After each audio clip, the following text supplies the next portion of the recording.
Ok sportif, aujourd'hui on se retrouve aux 10 km de Lille. C'est la clôture de ma saison hivernale. Objectif faire moins de 29,15 ici. Il y a de l'ambiance, il y a du monde, il y a un parcours propice à de bonnes performances. Je vous emmène avec moi sur ma course afin de vous la raconter plus en détail. Vous me suivez? Moi je pense que les deux gars de Cergy, il y a des chances qu'ils mènent le train. Baptiste Cartiot qui a repris les commandes. Lucas Vivant là à l'intérieur qui fait une belle course. Dernier tour, mais la cloche va retentir. Dernier finish entre les deux hommes, là ils vont nous faire une dernière ligne de folie. Baptiste qui s'impose ce matin, vainqueur.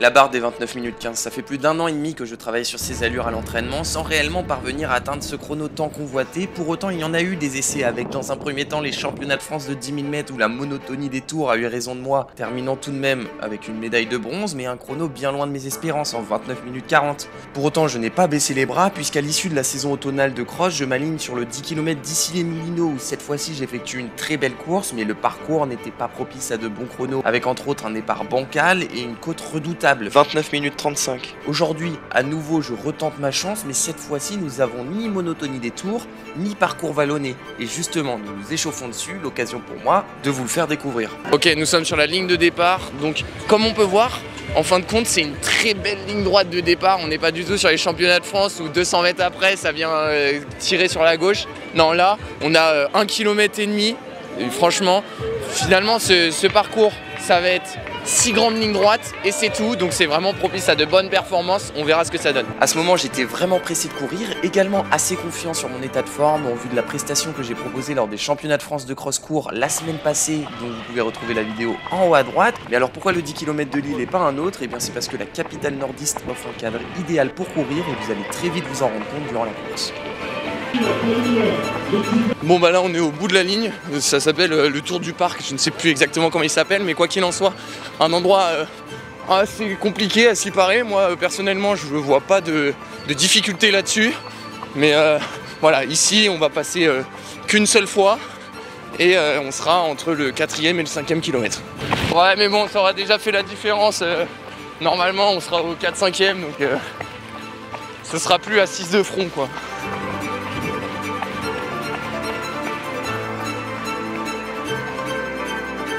Passage aux 5 km matérialisé par cette arche, ouais, très bien matérialisé puisque là, dans quelques minutes, il va y avoir le 5 bornes qui va s'élancer. Donc voilà, à la mi-course, au 5, j'espère y être sur les bases de, en fin de compte, 14, 35, 37, 37 et demi, ce serait parfait. Des bases qui me permettront de prétendre un sub 29 minutes 15, nous verrons si je parviens à passer dans le tempo. Nous aurons un tour et demi à parcourir et ici nous serons directement au 9e, il ne restera plus une borne. Et là franchement il va falloir ligne droite d'1 km. Elle risque de faire mal à la tête. Comme je vous l'ai dit, le parcours est très roulant, nous restons en permanence sur les boulevards lillois. Nous avons un tour et demi à parcourir pour un total de 10 km. La pluie vient tout juste de s'arrêter, il fait 10 degrés, autrement dit, mis à part l'asphalte qui est légèrement humide, eh bien nous pouvons le dire, ouais, nous avons des conditions parfaites et j'ai hâte de tenter ma chance. Après avoir mis en place la tenue de compétition avec entre autres les chaussures Adidas Adizero Adios Pro 3 et évidemment les chaussettes Ciblo, j'effectue quelques lignes droites afin de préparer mon corps à cet effort et comme vous pouvez le voir, je ne suis pas tout seul au départ puisque nous sommes plus de 3000 coureurs aujourd'hui à venir en découdre sur ce 10 km. Allez, aux abords du départ dans maintenant 15 minutes. Je vais pas faire la même connerie là, je vais y aller un peu plus en avant malgré le fait que j'ai le SAS Elite. On est une trentaine donc je vais pouvoir cette fois-ci, pas comme ici les Moulineaux, bien être sur la première ou la deuxième ligne. On va prendre un bon départ et puis normalement ça va rouler, j'espère. Allez, je vous emmène avec moi sur cette course. Je suis prêt, la forme est là. Maintenant, il faut que je parvienne à poser un beau chrono. Comme on dit, le couvert est dressé, il n'y a plus qu'à manger. Et je rejoins ainsi le SAS Elite dans lequel je trouve des têtes familières, à l'instar de Valentin André, Arthur Gervais, Émile Blondel, des athlètes qui souhaitent descendre sous la barre des 29 minutes aujourd'hui. Et c'est à ce moment où je tente de repérer avec qui je vais pouvoir courir. Mais là, 29 minutes, c'est un peu trop rapide pour moi, enfin du moins pour la première partie de course. Avant que la course démarre, j'ai un service à vous demander. J'ai besoin de votre aide. Mes vidéos sont de moins en moins mise en avant par YouTube. Pour y remédier, je vous demande de liker la vidéo et la partager à vos amis. Merci beaucoup à ceux qui le feront. Allez,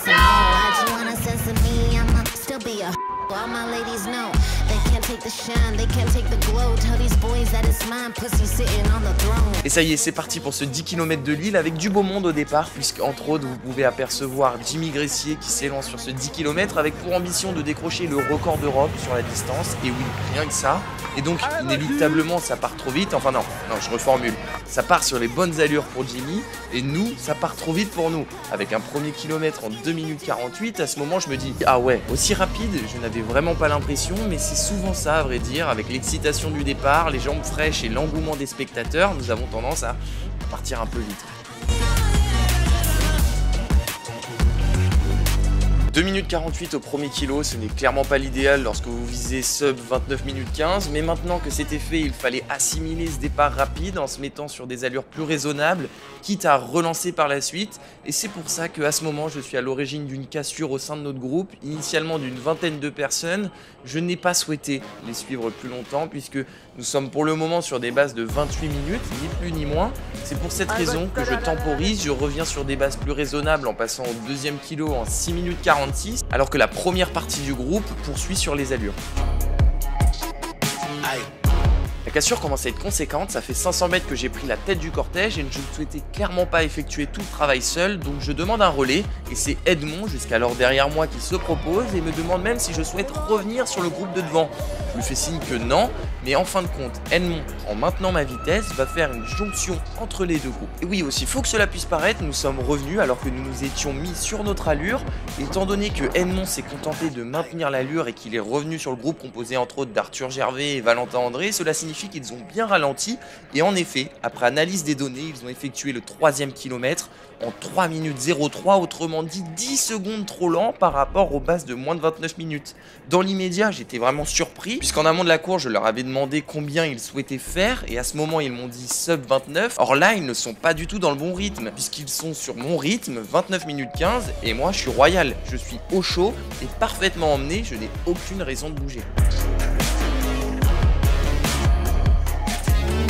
Puisque oui, nous sommes passés au 3e kilomètre en 8 minutes 45, ils ont relancé en plus, puisque là nous sommes désormais en 2 minutes 55 par kilomètre, ce qui fait que c'est le groupe idéal. Nous sommes ainsi une bonne quinzaine d'athlètes à entamer la descente du boulevard de la Liberté, et à ce moment je décide de ne pas prendre la tête du cortège, je me mets dans leur sillage et j'essaie de m'endormir dans leur foulée, puisque j'aime bien dire que dans un 10 km, la course commence seulement au 6e kilo, c'est seulement à partir du 6e kilomètre que ça doit commencer à être dur.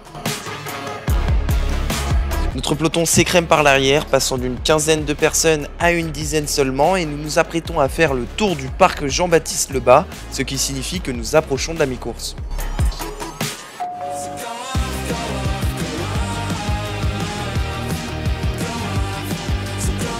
À ce moment, nous sommes approchés par Victor Boudin, la personne avec la casquette à hélice, un lièvre multitâche puisqu'il a non seulement tiré Jimmy sur les 2 premiers kilomètres de course, mais aussi tiré Antonin Marquand, le premier espoir sur 1 km, et là il nous vient en aide pour tenter de nous remettre dans l'allure, car là si nous regardons mes temps de passage, ça manque grandement de régularité et il faut y remédier.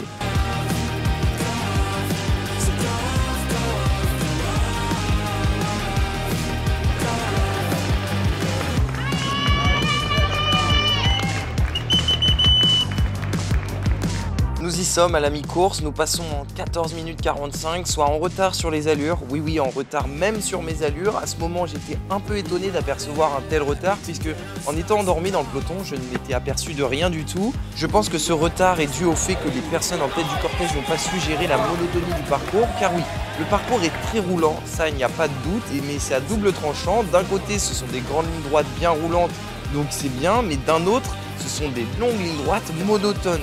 Là, c'est un peu moins bien. À ce moment, j'aurais dû m'en apercevoir et les aider, mais comme vous l'avez vu, j'ai décidé de préconiser l'économie cette fois-ci, puisque j'étais parti du postulat qu'ils étaient bien plus forts que moi, et par conséquent, ce n'était pas à moi de faire le boulot. Allez, Baki ! Allez, Baki !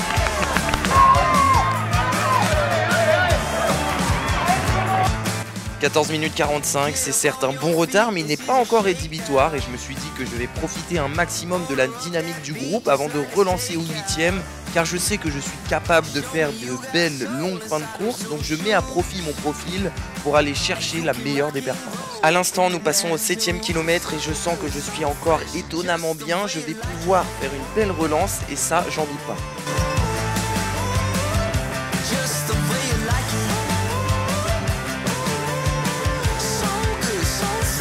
J'attends encore un peu, je reste au chaud dans cette ligne droite aux figures du vent de face, ce qui vient encore impacter notre vitesse dans le mauvais sens du terme avec un 8e kilo bien lent en 3 minutes 02.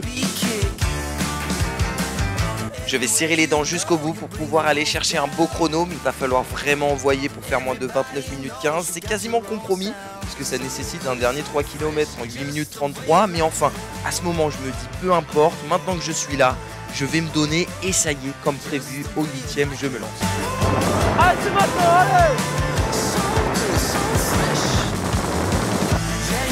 Attention, je lance progressivement, je fais pas n'importe quoi non plus, je passe de 20 km/h à 21 km/h et j'incite les coureurs à me suivre pour que nous puissions aller chercher ensemble un beau chrono.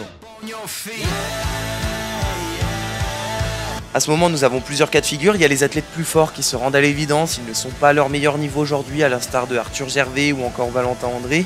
Ils décident de mettre le clignotant et il y en a d'autres comme Youssef Megdafou qui saute dans ma foulée et qui vient même me prendre un relais ici à seulement 1 km de l'arrivée.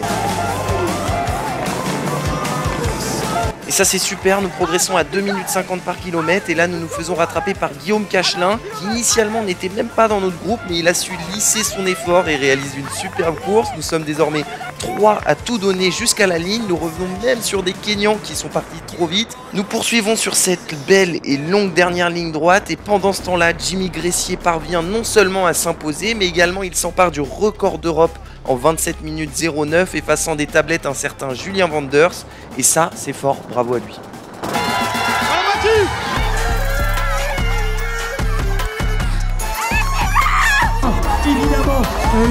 Après nous être tenus la dragée haute pour aller chercher un beau chrono et c'est finalement un très beau chrono qui tombe à l'issue d'un gros dernier 2000 mètres. Les encouragements étaient assourdissants pour mon plus grand plaisir puisqu'ils venaient vraiment nous transcender et ce jusqu'à la ligne d'arrivée. Et voilà, j'en termine avec ce 10 km et malgré le manque de régularité flagrant, il me permet de prendre la 3e place au bilan, moins de 23 ans, derrière Antonin Marquand qui a su courir seul devant et ça c'est costaud, bravo à lui. Let's go papy. Combien? 29-18. Ah voilà. Un petit mot pour la caméra, pour le sportif Kebab Viva.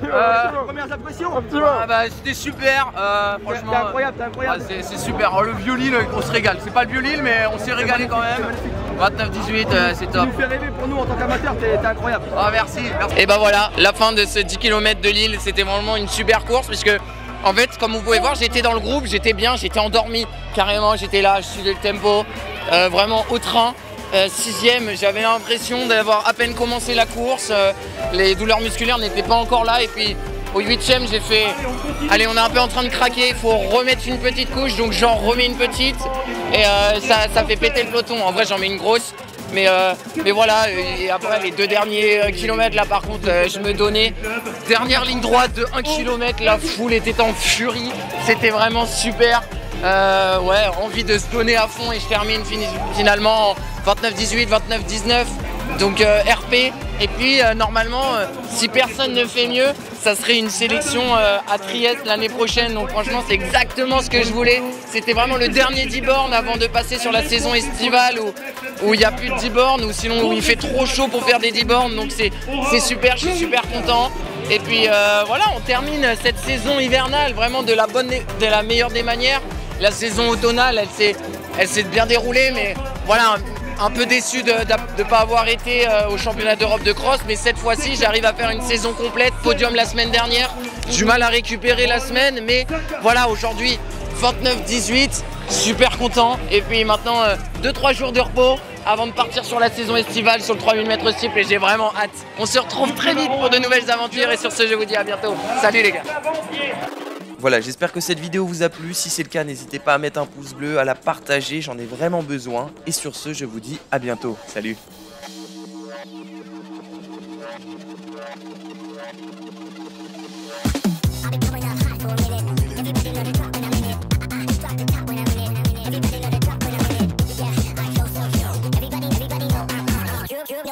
Click through to the system is possible.